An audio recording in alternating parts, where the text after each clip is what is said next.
and clumsy. And usually that's what happens when they want us to digress and divert from insisting that investigations are carried out and the real perpetrators get to be brought to book. They'll begin coming up with many different things. We know that government plans to fabricate all manner of charges, and that has already happened. Our colleagues, Honorables Sewanyana and Segirinya, are still in jail because of fabricated charges, and several other people that are not as known as Segirinya and Sewanyana. We know that government plans to continuously fabricate these charges against NUP leaders because they want to persecute us, they want to find excuses to come after us. And as you know, Mr. Museveni is continuously pushing his agenda, his plan to scrap bail. So whenever you hear something has happened and then talks within government apologists begin, that could be NUP leaders and so on, they want to come, arrest literally all of us, and with Museveni's proposal of removing bail, they want to be able to hold on to us. Luckily, they have found us alert. They have found Ugandans alive to all these matters, and so as the people, we shall not allow to be hoodwinked. But you see, police, if they are serious about carrying out investigations, they have where to start. Not long ago, you saw police declaring how they had arrested ISO operatives among petrol bomb attackers. That some ISO operatives were involved in petrol bomb attacks. That was not long ago. Police arrested them. So if police is serious about carrying out investigations, they have where to start. If they're serious. Because you see, there's many things that happen and the victims do not get justice. Zebra Mando was killed. Mr. Museveni went on TV and he acknowledged that his people had killed Zebra Mando. To date, the family of Zebra Mando has not gotten justice. He was not killed in rebel activity. He was not caught, robbing somewhere and they gunned him down. No, they invaded him in his house and they killed him. And Mr. Museveni acknowledged, but justice has not been served for that family. So there's too many questions, yet too few answers. And that's why we are saying that if police and all the investigative arms of the state are serious about carrying out investigations, it's not complicated. So we hope that soon and really soon they will move swiftly. Another issue that is of concern to us as the National Unity Platform is the continued closure of schools. UNICEF recently released a report showing that world over, Uganda has closed schools the longest. That's dangerous because it has had resultant effects. The education of our country's young people is in jeopardy. Their lives are at peril too. Many young girls have been impregnated and their lives are literally shattered because if you're 13, 14, and then you find yourself expecting a child of sometimes a relative and so on, it shatters the lives of these girls.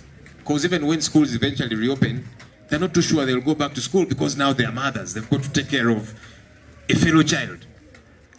So the resultant effects are very many, and that's why we are saying it's just about time. Uganda is not so special. It's not any different from the rest of the world. COVID-19 is here to stay, and other countries have acknowledged as such. That's why they're finding ways of moving on. They're finding ways of adapting and doing life and finding a way to deal with COVID-19. Government set a target and said that they will open in January once 7 million Ugandans have been vaccinated. As we speak today, only about a third. Not half of that 7 million figure has been vaccinated. And the rate at which the vaccination is happening, if we keep moving at this rate, to hit the 7 million mark, we might need another 5 years or thereabout. So it's not realistic. Of course, we keep insisting that if government is serious about vaccination, can we see seriousness on their part? Can we see that get to happen? but we don't see seriousness. So when they set a target like this, again, it's not going to be hit, that's for sure. I am not a prophet, but as sure as day follows night, January is going to come and we shall not have hit this 7 million that they set for themselves. Because they first set a figure of 4.5 million, even before we could hit it, showed it higher. And yet there is not much they are doing to make sure we hit that target. So we think that it's important that education is given the priority that it deserves, that our young children get back to school, and we learn how to adapt as a country, because COVID-19, indeed like HIV, scientists have told us, just like HIV, COVID-19 is here to stay. So we must be able to adapt. The final issue I wanted to talk about is the now meaningless and illogical curfew. Curfew has continued on and on, and let's be honest, it is not meaningful anymore, it is illogical. Because the idea that people can be flooded in town, in markets and so on during the day, and they will not catch COVID, but if they move at night, then COVID somehow spreads at night, it does not make sense at all. And that's why Ugandans, given the fact that they've been pushed so much to the wall, they're desperate. They're desperate. That's why borders operate at night, because they have to eke out a living. Bars are open, as you have noticed. Of course, usually those that will be open are those for connected people, those for whom the clientele is soldiers and police officers. They'll be full and nobody touches them. So how do you explain to Ugandans that curfew still makes sense? It does not make sense. And then there's places to learn from, because we are not an island of sorts. Our neighbors, Kenya, recently lifted curfew. They acknowledge that COVID-19 is here to stay, and they've got to learn to adapt. Uganda is not any special. We must be able to adapt too. Otherwise, everything else is going to crumble at the altar, at the excuse of COVID-19.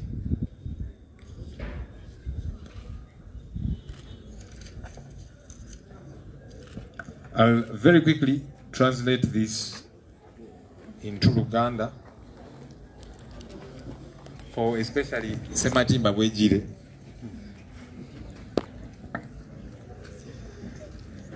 Ng'eggwanga twalabye ekibwatukira ekyabaddewo e Komamboga mu constituency ya Kawempe North, kyanaku kyennyamiza, era ffe nga NUP tusaasira family ezaafiiriddwa abantu baabwe,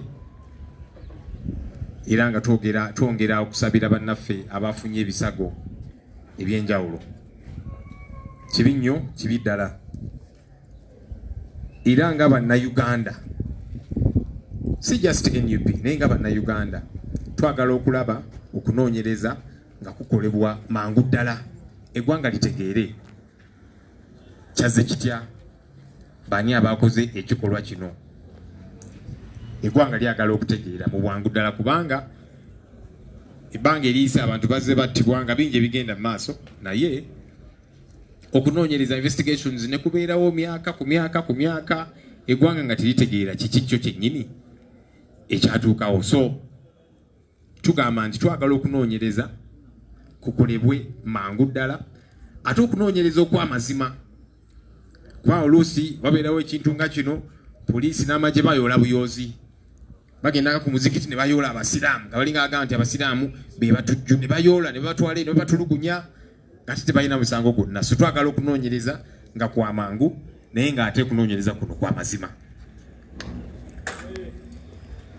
Tulina ne twakawulira eyo mu gavumenti abatandise okwogera ebitategeerekeka nti ebintu bino kirabika NUP ebinamu omukono. N'olabira ddala abantu abaganye okulowooza, abantu kwegamba obulamu bw'Abannayuganda bakitutenga ebyokusaaga. Ate kino kikolebwa kubanga enteekateeka za gavumenti muzze muziraba. Baagala lwekwaso ya kukwata abakulembeze mu NUP batusibe ffenna. Era mulaba n'enteekateeka za Mwai Museveni ayagala kuggyawo kakalu ka kooti bail. Batuteekeko agasangosango batusibe tubeerere ddala eyo. Era kyatandise dda okubeerawo. Bannaffe ab'ekitiibwa Ssewanya ne Sseggirinya babateekako agasangosango agatategeerekeka bali eyo mu kkomera. Ne bannayuganda balala bangi Ssewanya ne Sseggirinya bo bamanyikiddwa. Ne bannayuganda bangi abatamanyikiddwa babataddeko agasangosango gatali mu magezi ne babasibira ddala eyo. So gavumenti kyegezaako okutambuza. Naye batusanze tulaba. Bannayuganda babuufu nnyo. Era tebajja kukkiriza kubawuddiisa. Naye ffe nga NUP tugamba nti poliisi bwebanga eri serious mu kunoonyereza ku nsonga nga zino erina nawo okutandikira. Banga tone mabega mwala wa poliisi yagenda neekwata ba operatives ba ISO abakola mu ISO nga bali beetabye mu kanyuga zino zi petrol bombs. Era nebalaga eggwanga nti babano twabakutte bakozi ba ISO. So kati poliisi bwebanga eri serious mu kunoonyereza ku kibwatukira ky'ekkomambuga erinawo okutandikira. Batandike. Kubanga bingi ebizze bibeerawo nga bannayuganda tebategeera ani akola bino. Ate ng'oluusi kyeyoleka mu ngeri emu oba endala. Mujjukira Zebra Mando yakubibwa amasasi. Mwai Museveni agenda ku TV nakkiriza nti Zebra abantu bange be baamusse. Nene kaakano teri muntu n'omu yali akwatiddwa. Ab'enganda za Zebra Mando bakyalinze bwenkanya. Zebra tebamutta nti yali mu lutalo kyoba bamukwata bamulumba wawe ewaka ne bamutta. Mwai Museveni nakkiriza nti abantu bange bamusse. Nene kaakano twabeerangawo bwenkanya. So poliisi webanga eri serious kunoonyereza ku butujju kukutta bannayuganda erinawo okutandikira. Ensonga endala gye twagala okwogerako ey'amasomero agasigadde nga magale ebbanga lino lyonna. Ekitongole kya UNICEF kyatadde ripoota eraga nti Uganda mu nsi yonna yekyalemedde ku nsonga ey'okuggala amasomero. Abalala bonna bazze nga baggulawo amasomero naye Uganda yo ekyagaanye. Ate nga kyeyoleka mu lwatu nti COVID-19 corona yajja era tujja kubeera nayo kumala akabanga. Bannasayansi kye batugamba era nga batugamba tuyige okulaba engeri gye tuyinza okubeera ne COVID-19 okugyewala kubanga tegenda kuvaawo kaakano. Ensonga ey'okuggala amasomero erina ebirala ebigyekwatako ate nga si birungi. Of course ebyenjigiriza by'abaana baffe bigootaanye tebamanyi ddi bwe baddayo ku ssomero. Abawala baffe abato babafunyisizza embuto abayitirivu ennyo. Kawala ka myaka 12, 13, 14 tekalina musango tekabitegeera ne bakafunyisa olubuto. Oluusi n'akafunyisiza olubuto wa Luganda oba taata waako ku lw'ensonga eno. Era olabira ddala nti kati akawala obulamu bwako bwa bukyukidde ddala n'okuddayo okusoma kayinza n'obutaddayo ng'amasomero eventually bagaguddeyo kubanga kati munnaye kafuuse kamaama kalina kulabirira mwana munnaako. Byebigenda mu maaso kubanga gavumenti yeeremeddeko amasomero tetujja gaggula. Gavumenti agenda negamba nti okuggulawo amasomero kijja kubeera mu January nga bamaze okugema abantu miliyoni 7. Naye we twogerera tuli ku katundu ka miliyoni 7 n'ekitundu tunakiweza. Era sipiidi gye tutambulirako okuweza miliyoni 7 abamu bagamba tuyinza n'okwetaaga emyaka nga 5 tugiweze. Ne siri nabbi naye ekyamazima kiri nti January agenda kutuuka nga miliyoni 7 tetunaziweza kubanga olaba engeri gavumenti gyetambuzamu ensonga zino. Tebiwadde budde si byeriko eri ku birala. Ebyobulamu bw'Abannayuganda tebiriiko. So kati n'ekino nakyo lwekwaso. So ffe tugamba nti amasomero gaggulwe. Nga bwe twaggulawo ebirala amakyaki kaakati maggule, emizikiti migule, obutale buggule, Bannayuganda beetaaga transport nzigule. Temuyinza gamba nti kaakati nti abaana bajja okuleeta korona okuva ku ssomero batwala awaka abazadde bba bagenda mu butale baba gyali tebamugjayo ne bamutwalira abaana ewaka. So tugamba nti tujja olwekwaso bannasayansi baatulabula dda nti korona waali okumala akabanga. Tuyige engeri gye tuyinza otambula awamu nayo nga tugyewala nga bwe bagamba era ng'akawuka ka siriimu weekali. So ne korona bw'atyo bwali. Ensonga esembayo y'ensonga eya kafyu. Kafyu munnange takyalina makulu. Tekyalina makulu kubanga bagamba nti abantu emisana bayinza okwetaayaaya ne bajula mu butale ne bajula wa yonna korona tajja bakwata, naye ekiro korona aba atambula nnyo. Tekikola makulu yadde. Bannayuganda banyigiriziddwa nnyo era kyovudde olaba kati batandika okuyiiya engeri gye bava mu mbeera eno. Abavubuka booda bazivuga ekiro bayiiya akasente, amabaala maggule. Ate okusingira ddala omanye ebyembi nti ate amabaala agasinga okubeera amaggule ge gaaba abanene,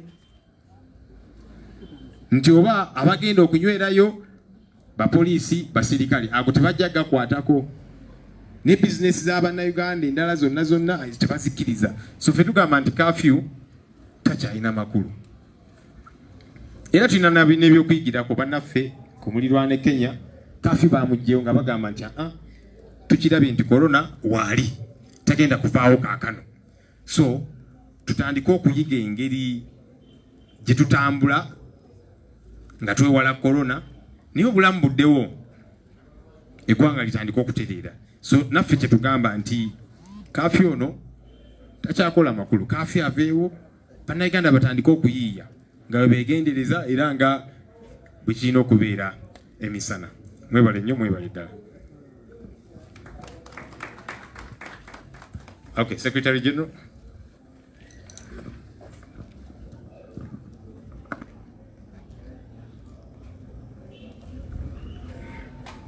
Thank you so much, Comrade Joel, Honorable.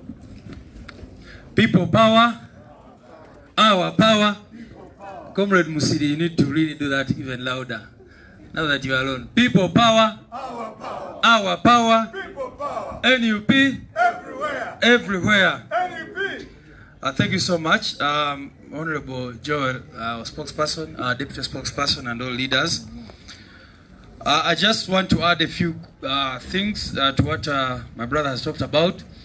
Also to emphasize the question that the attacks in Komamboga, also joining Honorable Senyonyi in expressing condolences to the people who were, the families who lost loved ones, but also those who have injuries and are in hospital. We pray that you recover very quickly after that senseless attack. The point is that really it was unfortunate, and what happened, people speaking things that did not make any sense. Someone comes out and says, you know, I saw someone putting on a People Power t-shirt, then they had a bottle in a black polythene bag. Then you ask them how did they see it, and then they put it somewhere. Basically the statements do not make any sense whatsoever, but you know how the regime operates. Last week we were here, I think it's 2 weeks now, and someone came here and told us that operatives had given him explosives. This guy is a truck driver, and he said, you know, they gave me explosives and told me to put them in my truck, and when I come towards the border, they will arrest me and claim that it is Honorable Kyagulanyi who had given me these explosives to bring them into Uganda. The man came here and he's now running away for fear of his life. So we can see that there is an attempt to classify or to call NUP a violent group of people. Of course, coupled with the fate of our brothers, Honorable Segirinya and Honorable Sewanyana. This is how the regime has been operating.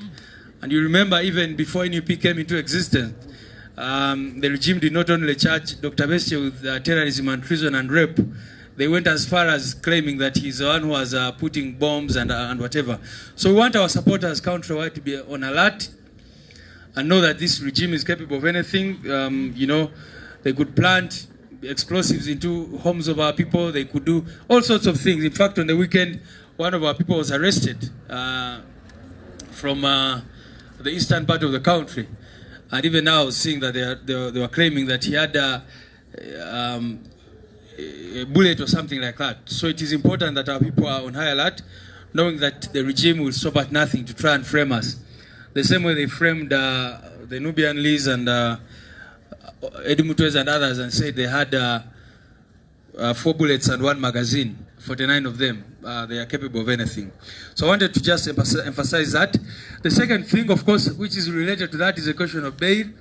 When we last talked about this issue, you know the way the regime normally brings things and you think that maybe they are joking, because it is quite obvious that even any person can see that it is illogical to say that bail should be removed for any category of offenses in this country.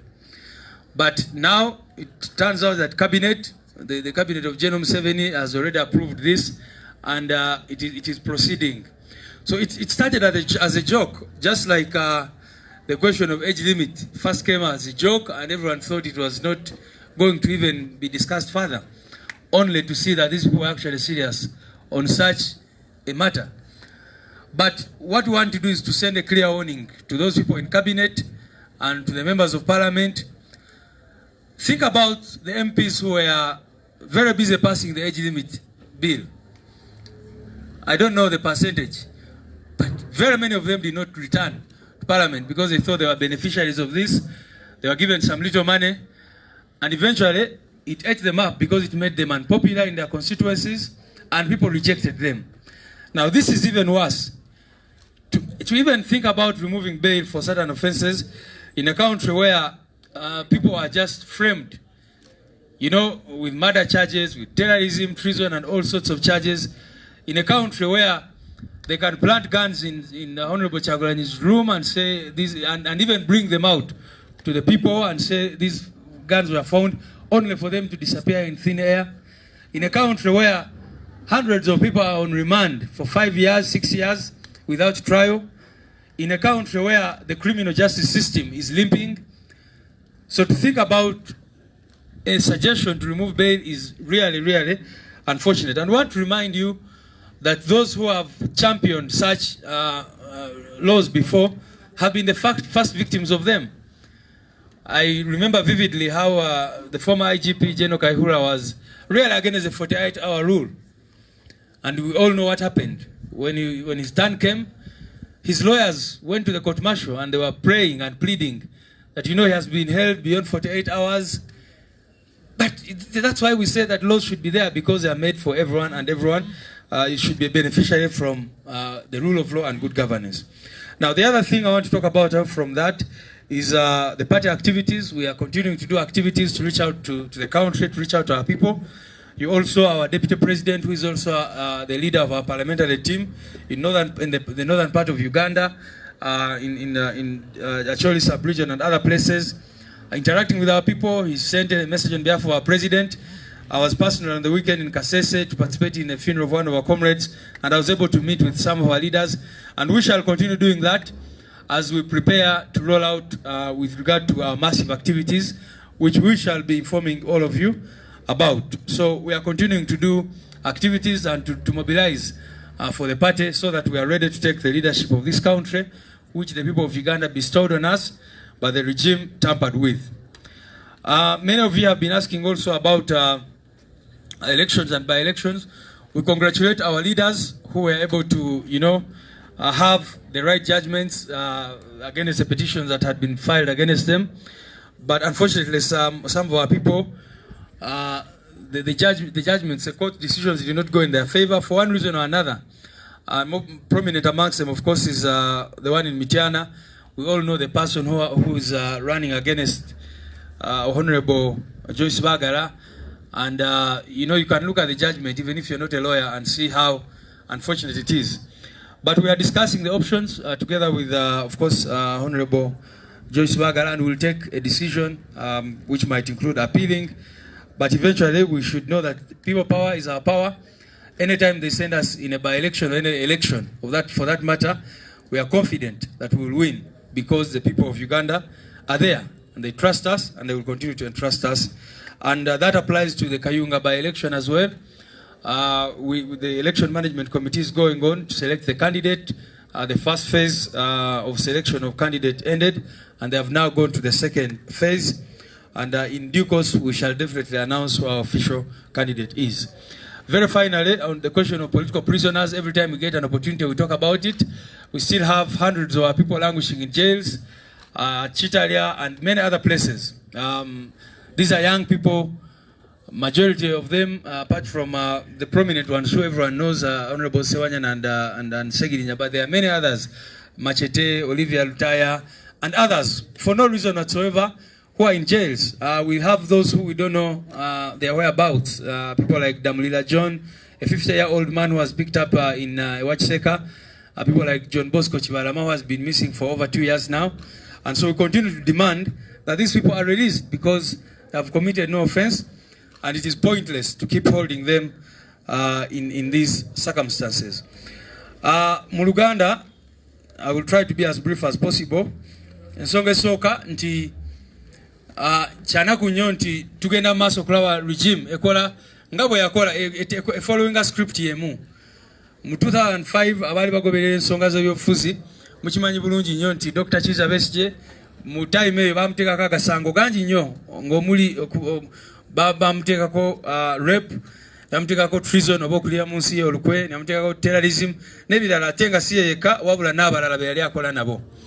Kakati NUP wejidde tulaba regime eno egezaako okukozesa approach yemu okugezaako ku implicatinga abakulembeze ba NUP mu bintu bwe bityo. Era tekyatwewunyisiza bwe twalabye omukazi ali awo nga byayogera alinga tabitegeera bulungi, naye n'ayisawo ensonga n'agamba nti munange omuntu gwenda yabadde ayambadde kasaati ka people power. Netutegeererawo nti kati bano bazeemu era kyebakola abakulembeze baffe Honorable Sewanyana ne Segirinya kyebagala okukola. Naye ffe nga bwe tuze tutegeeza eggwanga tuli non-violent oba tukkiririza mu butakozesa lyani violence. Namwe temubimanyi. Kale tuli non-violent approach yaffe, so bannayuganda bakimanyi. Era Generali Museveni bw'avuddeyo n'agamba nti embizi zigenze ku pork joint nezireetawo explosion oba ebibwatuka. Bannayuganda bakirabiddeko nti kati bino bijja kumaliriza, bagambye nti NUP People Power babinako mu mukono, naye ate abantu babuufu tebakyasobola kukkiriza ebintu bwe bityo. Ekyokubiri y'ensonga y'okujjako akakalu ka kkooti. Kyatandika ng'ekyokusaaga naye kati tulaba bakiteekinga serious.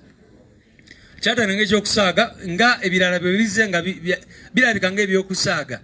Mukimanyi bulungi nnyo nti bwe bayogera kujjako ekomo ku myaka gy'omuntu okwesimba kuba president, ffenna twalowooza nti kyakusaaga tekisoboka.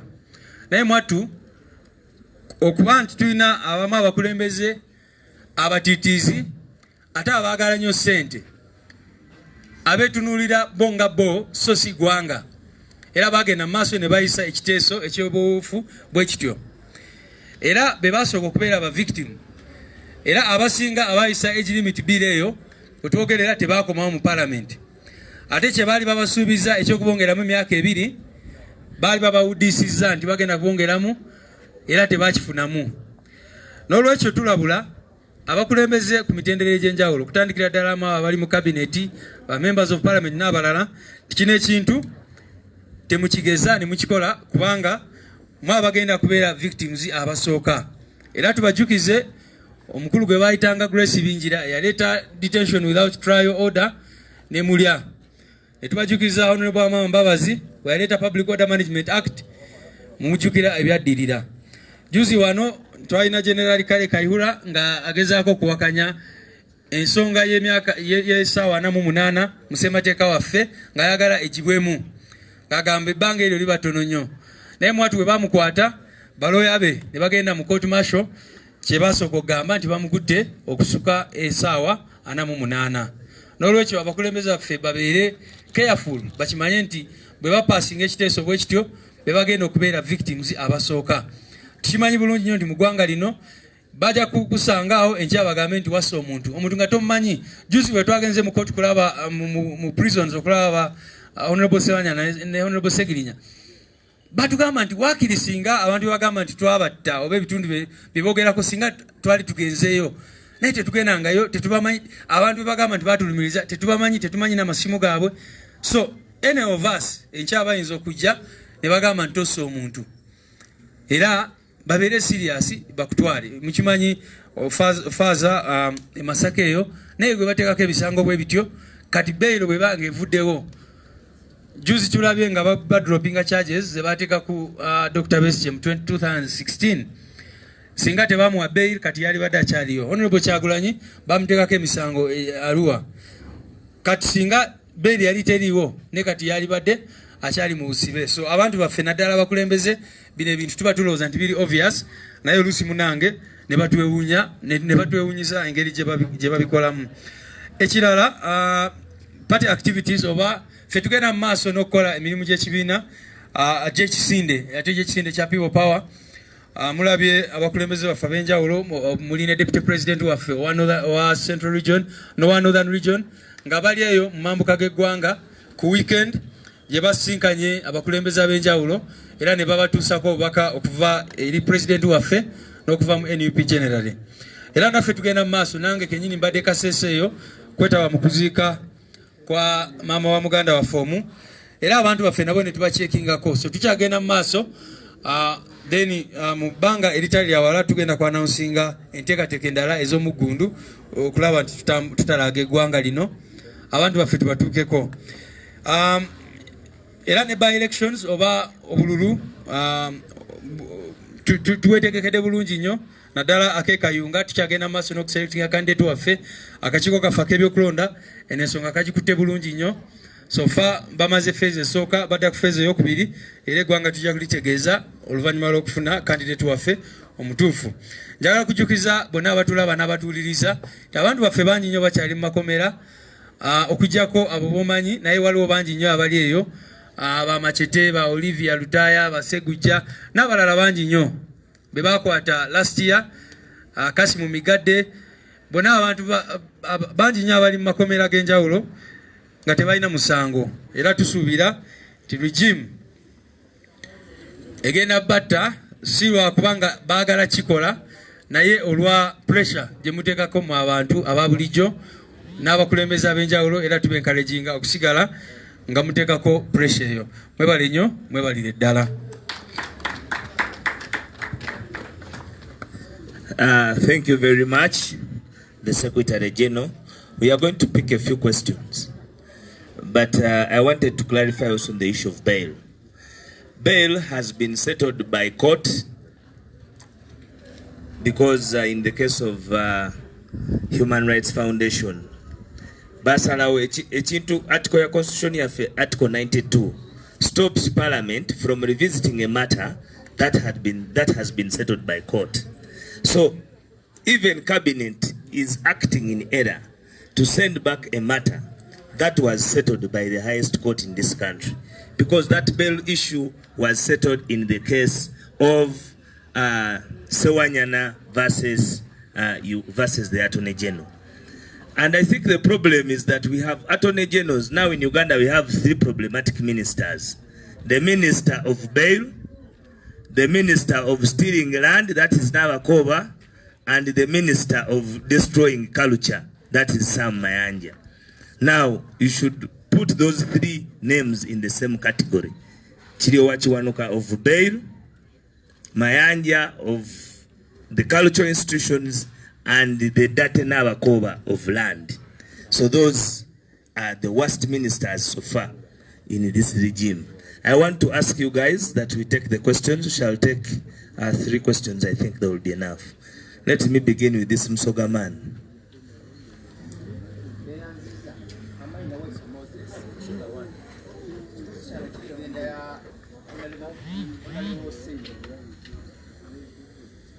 Secretary General ayogeddeawo ng'agamba ekintu mu Uganda no kitandika ng'okusaaga enkomero n'ebifuka bya serious. Tugenze okulaba wiki ewedde ba investor abayingi bavudde ne bagamba basabanga mu parliament eyise etteeka abannayuganda tuve ku mpuuta ensonga eyo nga ababaka ba parliament ate nga opposition kyongerako ki empuuta yes sir. Tamiz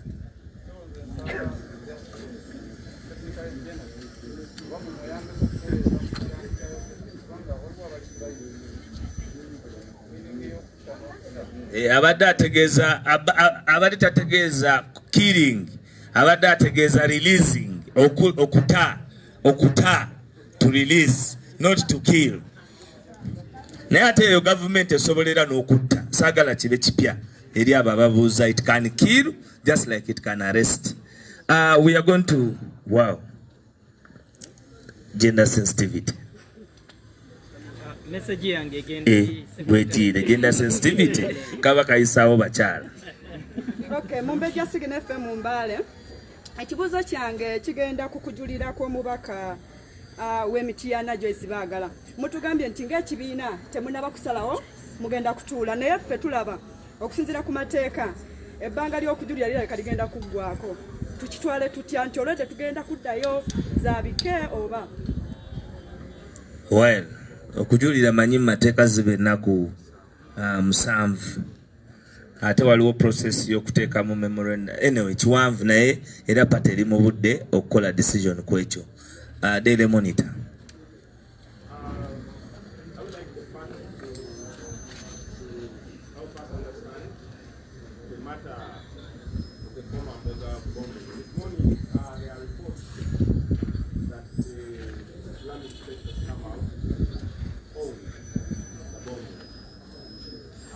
What does that mean for the party that has been intimidated before? But also, where does that put the security? Thank you. Well, the questions, I would also request maybe you direct them because I'm seeing there are many. It will be difficult. Yes, my brother, but... mine is actually a small one. To the Secretary General. Why would you think there is a need for you to respond to what you said was a rambling, maybe she was even drunk? Why would the party respond to a rambling of a woman who could have as well have been drunk? Why would you think it is important for you to respond? Yes, my brother.